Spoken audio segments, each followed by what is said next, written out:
Bonjour, Anin. Welcome to our presentation on Ganawendemaw, a First Nations-led community-based pandemic response strategy of Southeast Resource Development Council Corporation Health Services, prepared for the Kana, Wain, Dida virtual international gathering. Please note that this is a pre-recorded presentation and our panelists will go live to answer questions towards the end. Before we begin, we would like to acknowledge that we are gathered today on the traditional lands of Indigenous peoples, with special acknowledgements from Treaty 1 territory in Winnipeg, Manitoba, on the original lands of Anishinaabe, Cree, Oji-Cree, Dakota, and Dene peoples, and homeland of the Métis Nation. Disclaimer: SCRDC Health Services has no potential conflicts to report. The views and opinions expressed in the panel discussion are those of our presenters. In Ojibwe, Ganawendemaw means to take care of and to protect. This panel aims to share SCRDC Health Services experiences in supporting 8 of our member First Nations in Manitoba to undertake COVID-19 response efforts and to take care of and protect their communities from ongoing illness and population-level health impacts due to COVID. Since the pandemic started, SCRDC Health Services has looked to provide a holistic response to the needs of both on and off-reserve band members. The activities related to our response plan were vital in addressing service gaps not provided by the mainstream health systems at a time when our members' health and overall well-being were already disproportionately impacted. This 4-arm pandemic response included collaborating with local and external government partners and stakeholders to support in-community response efforts for SCRDC communities declaring a COVID-19 outbreak. We also supported off-reserve SCRDC members diagnosed with COVID-19. Also, supporting isolation needs of SCRDC members and other First Nations throughout the province of Manitoba through our alternative isolation accommodation, and supporting on-reserve vaccination campaign planning and rollout. This panel, consisting of our pandemic response team leads, will discuss key learnings, outcomes, and share stories of partnership and collaboration in times of crisis. Our panelists will walk you through our experiences of COVID-19 and the response that led to positive outcomes for SCRDC Health Services and our First Nations partners. I have the honor to introduce our panelists from SCRDC Health Services, starting with Pam Grenier, our Director of Clinical Services, Doris Simmons, Director of Health Programs, Candace Linklater, our Tribal Nursing Officer, who will be joining us at the live Q&A after this presentation, Steve Behrens, Jordan's Principal Tribal Service Coordinator, and Mike Gibson, our Emergency Response Coordinator. And I'm your panel moderator, Helena Estrada, the Regional Peer Support and Training Officer for STAR FASD program. We will begin the panel discussion with the question: how did the pandemic affect the regular operations of our health team? I'll say that overall, once the world declared a pandemic, we immediately shut down operations, the regular operations of our health team, because many of our folks go into community to provide services. Our mandate is to provide advisory and support services to our 8 affiliated SCRDC members. And so once a pandemic was declared, we shut down operations and solely focused on the pandemic response. And as a management team, we got together to sort out what our response was going to look like that would serve our members in the best way and most efficient way. And so our immediate response was to redirect all employees to the different arms of our response. And our first arm was really the supporting our members in community first. And so we had put together pandemic kits for each household in community. And then we also supported our off reserve members here in Winnipeg and surrounding area. And so what that looked like was really providing food security information and just overall ways that they could make sure that they remain safe during this pandemic. In addition to all of our services that staff were doing on the ground, we had many staff redirected to work from home. So that involved the organization ensuring that they had the proper office supplies and equipment at home. And also we recognize the importance of the mental health. And overall, the organization really stepped up to the plate there, I think. So tell us how SCRDC Health Services support our affiliated communities when the COVID-19 pandemic started. And so we had in-community pandemic response supports.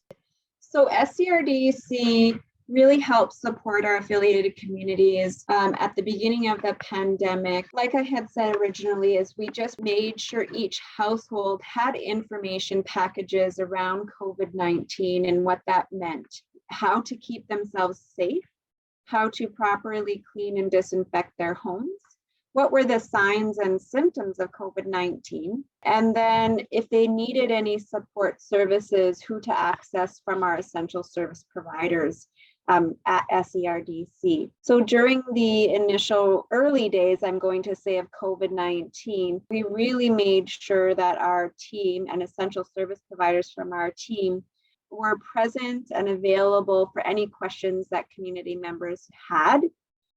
We also supported community outbreak response. In community outbreak response meant us having to set up teams that would go into communities to support the testing and contact tracing.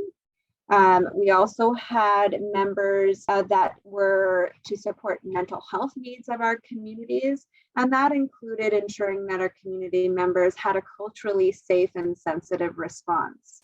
We also supported the food security initiatives in communities where people had to be on isolation and were not able to leave their homes.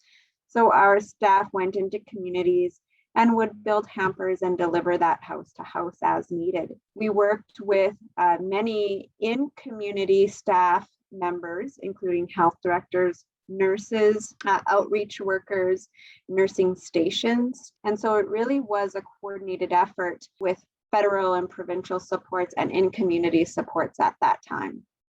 Thanks, Pam.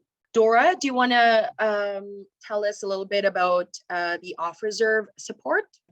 So our region has a lot of members who reside off reserve. So our Winnipeg region is the hub, but we also have surrounding municipalities around Winnipeg and larger urban centers like Selkirk. So what our tribal council did was supported food security and like Pam had mentioned, cleaning kits for our off reserve members as well. We had a really good turnaround. So often we would get requests in the morning and we would have food security delivered and other supplies such as formula, baby supplies and whatnot delivered the same day, most like in the afternoon. Afternoon intakes, they would be delivered the next morning. So it went off very well. It was very, very busy. So we had staff who would have been doing other duties such as like our FASD mentor program manager, yourself, Helene. So our Jordan's principal team as well, who have cases. Oh, there we are. Nice, great group. So staff were reassigned to assist with the off-reserve supports.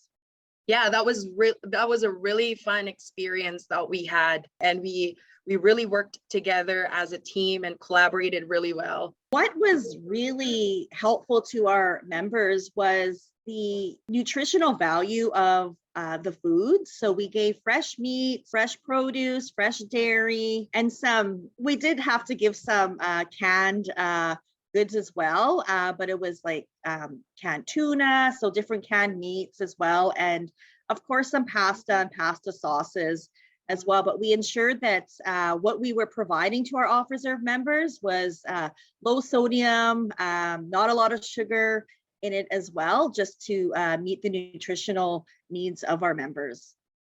Thanks, Dora. Anyone want to add to our off reserve support? I guess we just want to also thank Fish River for providing the fish for our off-reserve members. There was truckloads, thousands, I guess, pounds of fish was delivered to the site. And it was a great success because everybody came out. We actually ran out of all the fish that we distributed, and it was a good effort, a team effort from our organization, and also there was a lot of people that did come out and from all over. And so again, a big acknowledgement to Fisher for providing the fish for our off-reserve members. I have a follow-up question though. Are we still providing off-reserve support as of date? Yes, we are. Yeah. Yes. They're based on request from the community health director for off-reserve members that are in isolation, needing supplies while they're in isolation here in Winnipeg. All right. Then we can move on to talk about the alternative isolation accommodation.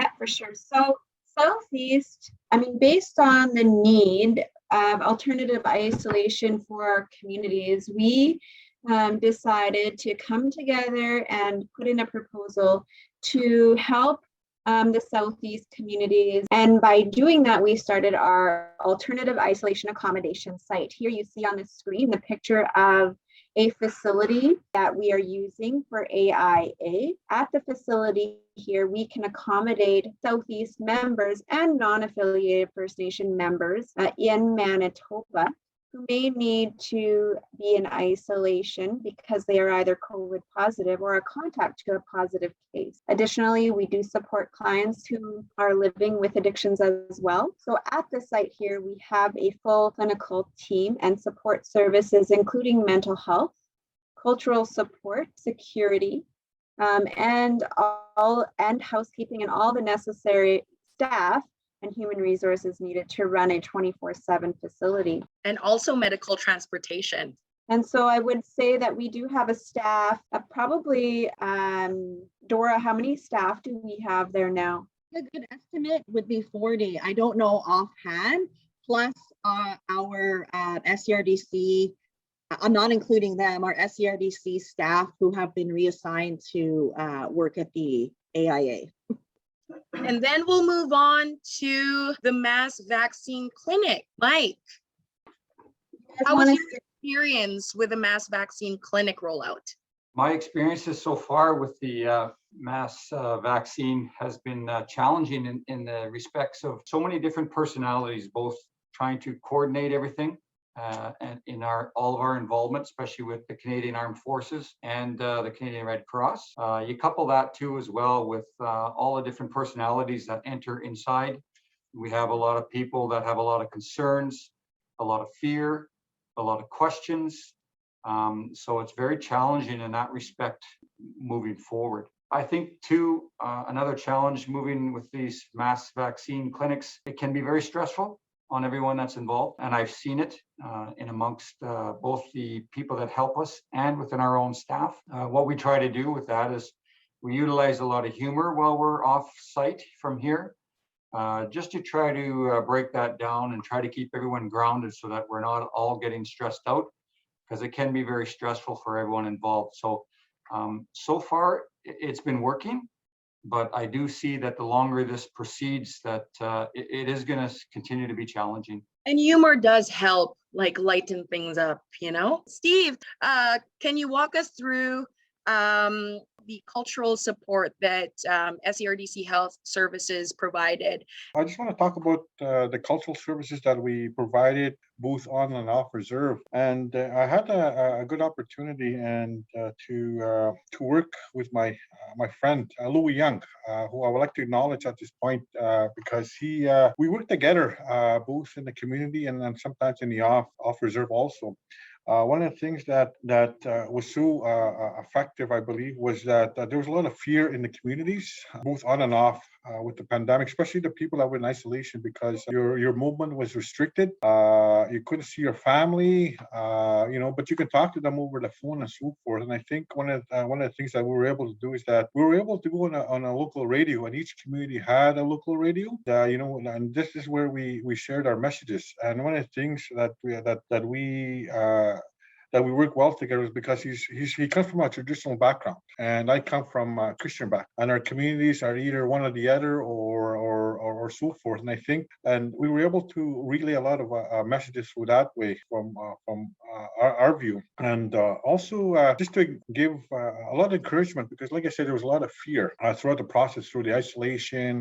The unknowns were there. Like I said, we relayed a lot of our messages by the radio. It was, and we like to say, I think it was successful because everybody kind of listened in, and there was nothing else to do. So we took that opportunity to give as much encouragement as we can, and we talked about a lot of history about the pandemic, how our First Nations and the world were hit by a lot of pandemics in the past, and we were able to do successfully overcome some of those pandemics.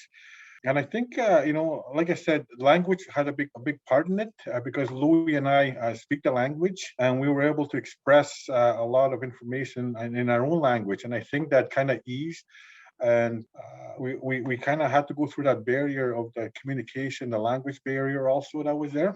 And I think, like I said, it was really at the beginning, it was a rough start, but as we got used to to the information that we were giving out to the communities, it became a lot easier. And what we also did was that we took a lot of question and answers over the phone, and we were able to kind of express a lot of information through.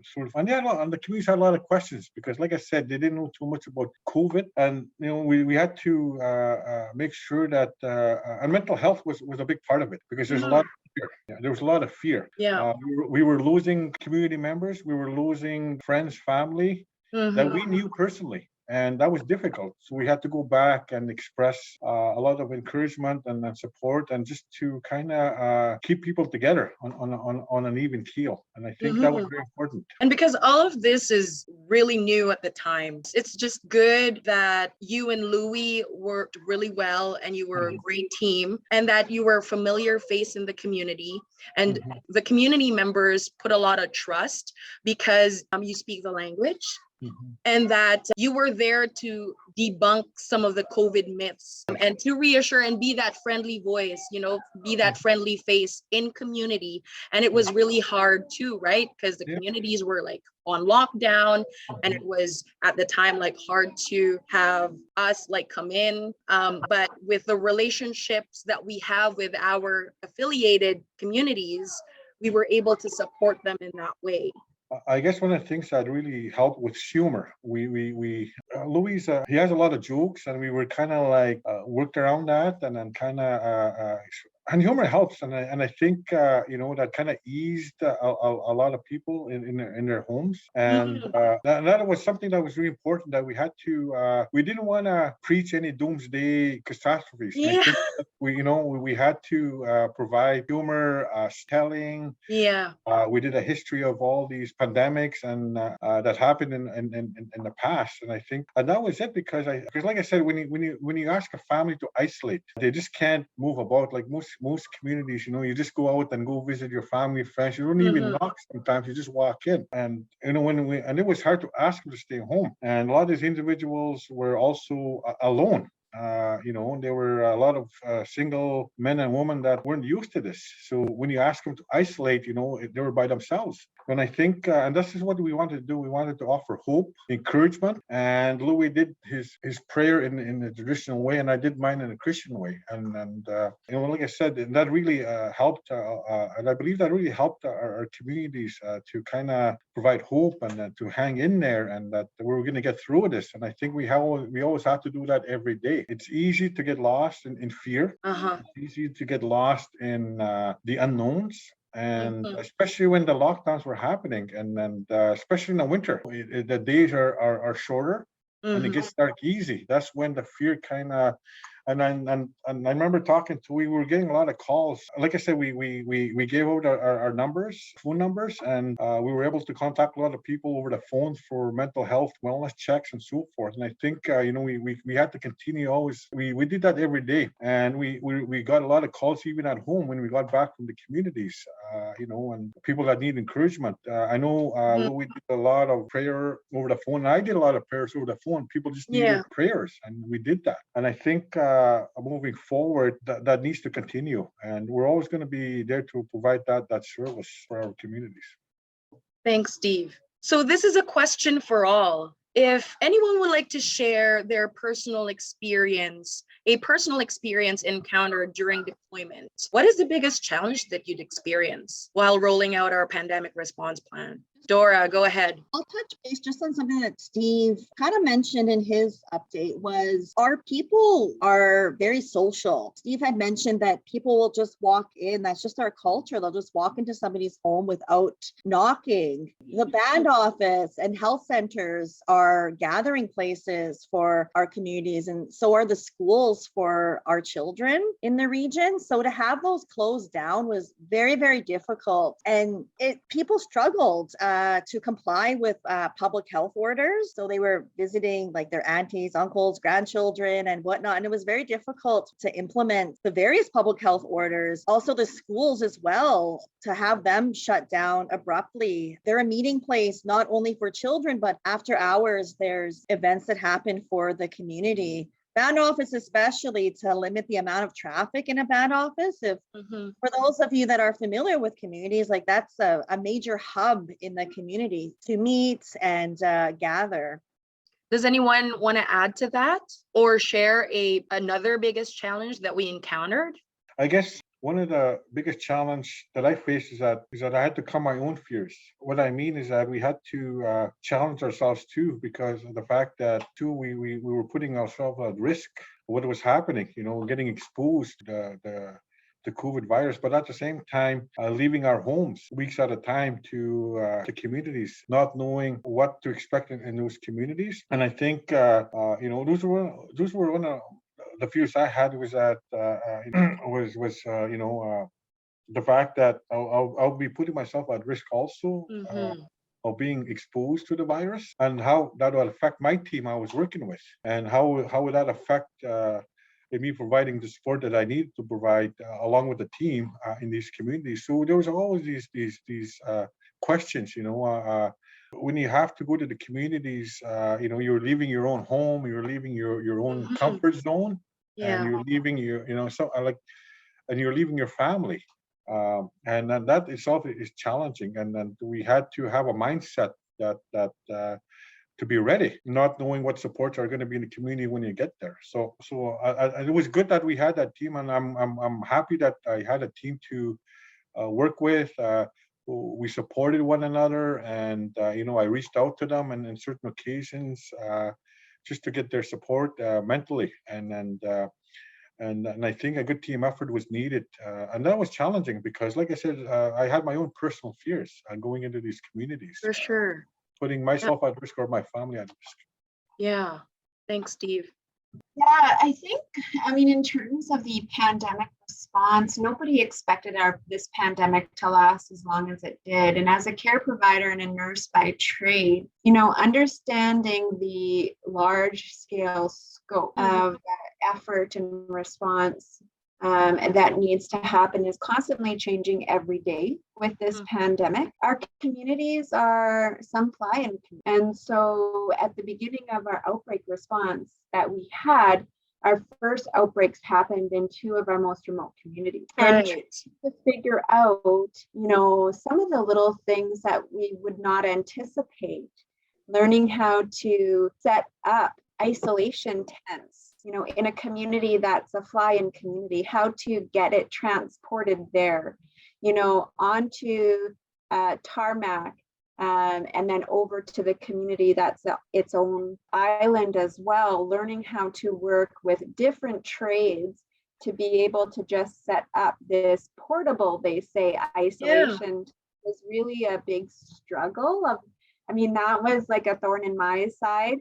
And that first outbreak response that we had. And thankfully, it was our first one because it was our most challenging one. We had, electricians and all these different people that needed to be on site at the time. And it was so challenging because we couldn't just drive it there, set it up, and drive back. And it was totally out of scope for me as a nurse, never thinking that this would be something I'd be called to do in my career. So it was really fun and interesting, but also very challenging. And then we also had to worry about having no cell reception. And thankfully, this past year, we were able to have cell reception in our communities there. And so that was really helpful. And just by fluke, it happened to be this year. So yeah, it was, you see one of the two isolation tents that we had put up there. Yeah, it was really, that was hard. And I think every day things are changing, and that's the struggle, is trying us to keep up to speed with everything, but then also supporting our community members who kind of feel that way at the same time. And now folks are just really it's been a long haul. We've been at this for, I would say, 18, 19 months now, and trying to make sure we avoid that burnout with staff, I think, is kind of really at the forefront right now, and making sure staff have access to the mental health support and self-care, and that we still are such a good team together. I would really say that this whole pandemic response has really made me recognize that as a team, we're really a family, and we've really come together. And somebody made a comment to me the other day, is that although you guys are, this is your workforce, you guys look like you're such a close, united team, and you work so well together. And I must say that that's been really a good reflection of our team at Southeast. Mm-hmm. We have really come together as a family to support our communities as best we can, and wanting to highlight the work that Dora has done off reserve and AIA, the work that Steve and Louis have done providing that cultural support to our community members, the work that Mike and Candace Linklater have done with in community mass vaccine clinics, and you, Helene, in our communications department. It took every single worker that we have at Southeast to make and do this work that we've done over the past year and a half. So everybody deserves acknowledgement, and we do this for our community members. So it's really us giving back, and I'm really thankful for that. And it's just been a really unique year, challenging and unique and tiring, but really positive. Yeah, and I must say that it did put our collective brains and squeezed out the creativity and the resourcefulness, but also the resilience of each of our workers. So yeah, I just want to echo Pam had mentioned to acknowledge all our health staff and SERDC as a whole in coming together and collaborating. Let's move on to the next question. What could SERDC Health Services have done differently in terms of our pandemic response? If we were to do it all over again, what would you change? That's a really tough question, because I don't think anybody expected this pandemic. And so I think we did really well with what we were given at the time to work with. Hindsight 2020, there's many things that we could have done differently, but I don't think anything that strongly impacted us in a negative way. I think our communication strategy, making sure that we had information around pandemics available at the beginning would have been great. We had, the other piece is important. A good takeaway now is that everybody has a very strong pandemic plan, which with H1N1, communities have talked about it, but nobody ever thought that there was going to be a pandemic that would last this long or affect people as significantly as it did.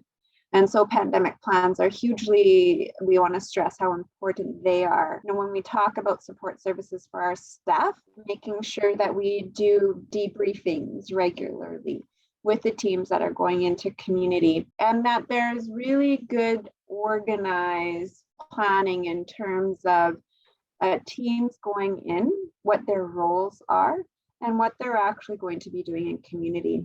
But like I said, those things we were kind of learning as we go. So not necessarily would we have done them differently, but we've learned from them. And I just want to acknowledge all of the pandemic response team leads and the program managers, and really highlighting the strengths of our health staff in terms of, redeployment. That was a strength that we want to acknowledge and highlight for sure. So in terms of resources available, were there any that supported our 4-arm pandemic response plan? Well, I will talk. We had a lot of resources that were available to support our pandemic response plan. And I won't go through all of them because that would be an extensive list, but many of our partners included, for our off-reserve support, we had worked with different organizations in Winnipeg for purchasing food. We had for in-community outbreak response. We had worked with Ganawendemaw Health Services, AMC. We had worked with Canadian Red Cross. And in our vaccine campaigning and planning and actual implementation of our COVID-19 clinics, we again work with Canadian Red Cross, Canadian Armed Forces, First Nations Inuit Health Branch. So we had lots of resources available. It was just coordinating those resources to support our communities in the best way. But we also had people donate food. We can't forget our big salmon donation, where we had pallets and pallets of canned salmon. Looking at all of our programs that we had and who their partners were, we did link to those folks as well. So yeah. And if people, and if our audience are interested in a resource list, maybe we could provide that after the presentation. Yeah. I would be interested in seeing what that resource list looks like too. When that would be really lengthy. Yeah. Yeah, because I mean, even our printing, right? Like when you actually go, like Toronto Pharmacy, all of the resources where we got our supplies from, for communications, who had our printing, and who did you use, Helene? Like there's so many, that list can go on and on, but yeah, so many key players that contributed to the rollout of our plan. Are there partners that you want to acknowledge for the alternative isolation accommodation? Our board of directors, without them, like in their blessing. So there's a lot, and Indigenous Services Canada, just for reading our proposal in a timely manner and getting back to us like over the Christmas break. That was huge. And our regional health authority, because we use our alternative isolation site, is located outside of Winnipeg. So we are in our regional health authorities. We utilize their lab and some of their resources, also like our medical staff. So we have Dr. Barry Lavallee, who's made himself available to our clinical team here. So that's been huge. Yes, and that magnifies the relationships that we have with our partners, and they contributed so much on the success of our deployment and the rollout of our pandemic response plan.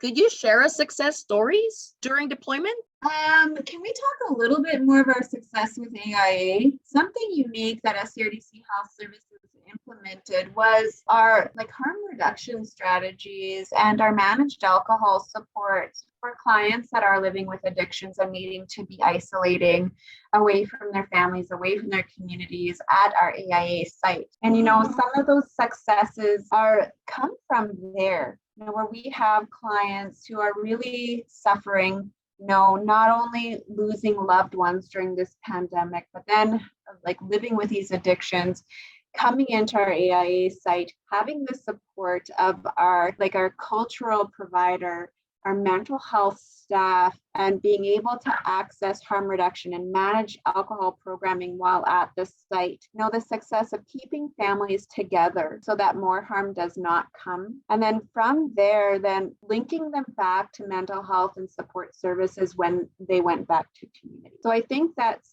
why we do what we do, is even if we can help one family, it's worth this has been worth it, right? And Dora can speak a little bit more to that, for some of the unique experiences that AIA has brought to the Southeast Tribal Council. But that's been I think, one that we could be really proud of. I'd like to maybe highlight some of the continuum of care.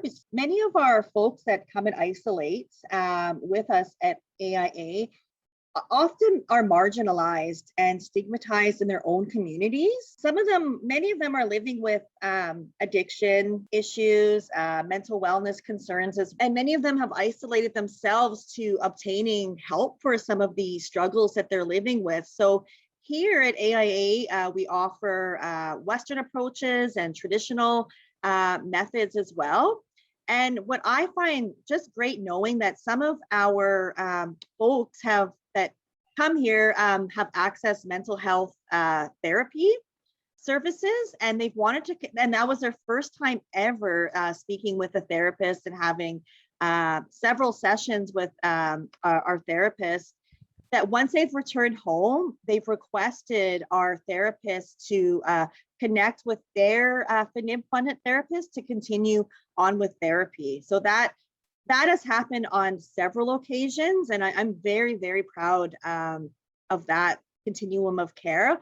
Also, our clinical team, we've had some, let's say, blood pressure concerns with young folks. So our clinical team, once the discharge occurs, reconvenes that back to their nursing station or health center nurses, just to keep that continuation of care ongoing for the member. Mm-hmm. Would you attest to me saying that our AIA is a unique service here in the province? We have 777 sergeants. They've been a partner too. Yeah. So the only thing I would highlight, Helene, is that we are the only First Nations AIA that supports clients living with addictions and also adds that cultural lens to. So the traditional, culturally safe harm reduction AIA for First Nations. I think one of the things that I can mention is when we get deployed to the communities, it was hard for everybody, for the people for the staff that got deployed to the communities, is that we felt like it felt like it wasn't a job, because some of us have families in the communities, and it was almost like a personal thing to do, to go help the communities, because a lot of our friends and our family are in the communities. It didn't feel like a job to me. It felt like it was something I wanted to do, that it's something I had to do, because this affected a lot of people that we know, people that we love. And I think that was the big motivation for a lot of our staff going to these communities, that we wanted to do this. And having the language, I think also helped a lot for me anyways, and also for a lot of people, is that the communication part was important.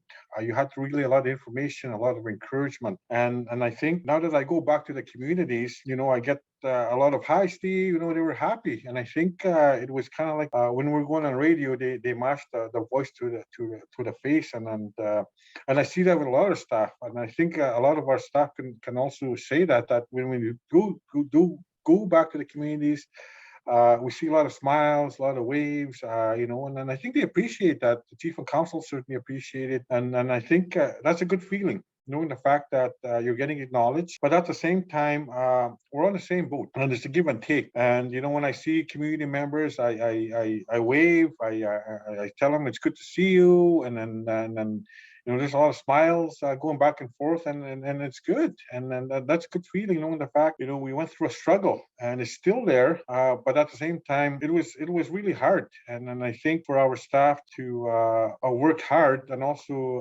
and for me, it was a good feeling, knowing the fact that the chief and council acknowledged that our staff members, the community members certainly have done that, and we need to move forward, and I think like I said, everything evolved. You couldn't really plan for this at the beginning, but at the end, we come together both as our staff and also the other support staff that were like the Canadian Armed Forces, the Rapid Response Team, and also the community members. I can't say, I just want to say the health staff that were in the communities, the nurses, the support staff, the CHRs, the medical drivers, they did a lot. And I think it kind of pulled all our community members, community staff, and our staff, to kind of tackle this together. And to me, that's a success story. And I think everybody played a role in the community. And I think, moving, we will continue doing that and supporting one another.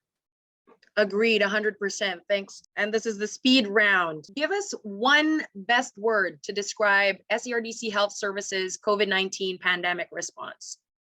I said innovative, but I will say, how do you put innovative and chaotic into one word? Because it was chaotic. It was an organized chaos. One Listen, word. Yeah. I know one word. So hard. Because I really don't want to discount, but this hasn't been, and it's been very stressful, but it's been rewarding. Like I want to, talk about what Mike had referred to. This isn't all rose by any means. We did what we made do with what we had, and we just, got it done. Again, it's our resourcefulness and our creativity, especially going in the communities there's lack of resources out there for sure. Dora. I'm cheating. Okay. What do you have? I'll hyphen them if you like. So challenging hyphen adventurous. Make it one word. What makes you say it's challenging and adventurous? Every time we go into a community, you have a plan, but you have to quickly adapt just to the needs of the community, and things come up all the time, which creates its own challenges. So you have challenges sometimes planning when you are going on deployment, and then it's always adventure. So our modes of transportation are so unique. In a community, you could be on a plane, helicopter, boat, skidoo, like all in one community. So it's the Chinook. Always, it's always an adventure.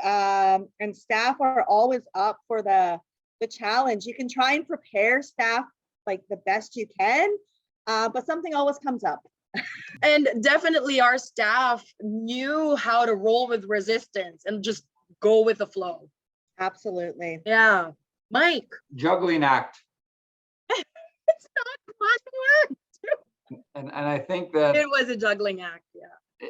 Like Dora just touched base on that, and we can all prepare as much as possible.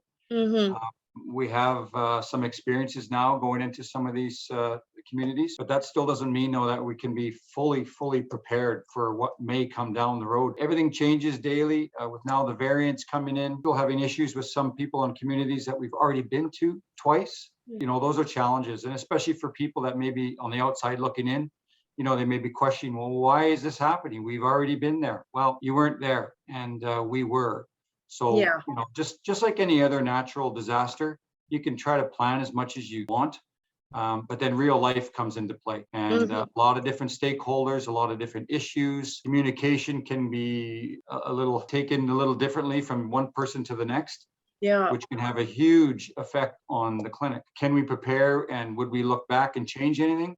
All I can say is from what I've seen in the month that I've been involved, there is nothing that I would change. Did things go exactly the way I would like them? No, but given all the circumstances and the information we had, the best outcome came from all of them. But I do want to also say though in closing that I think that we, as the people that are going in all the time, we just got back on Saturday morning, and now here we are leaving again today.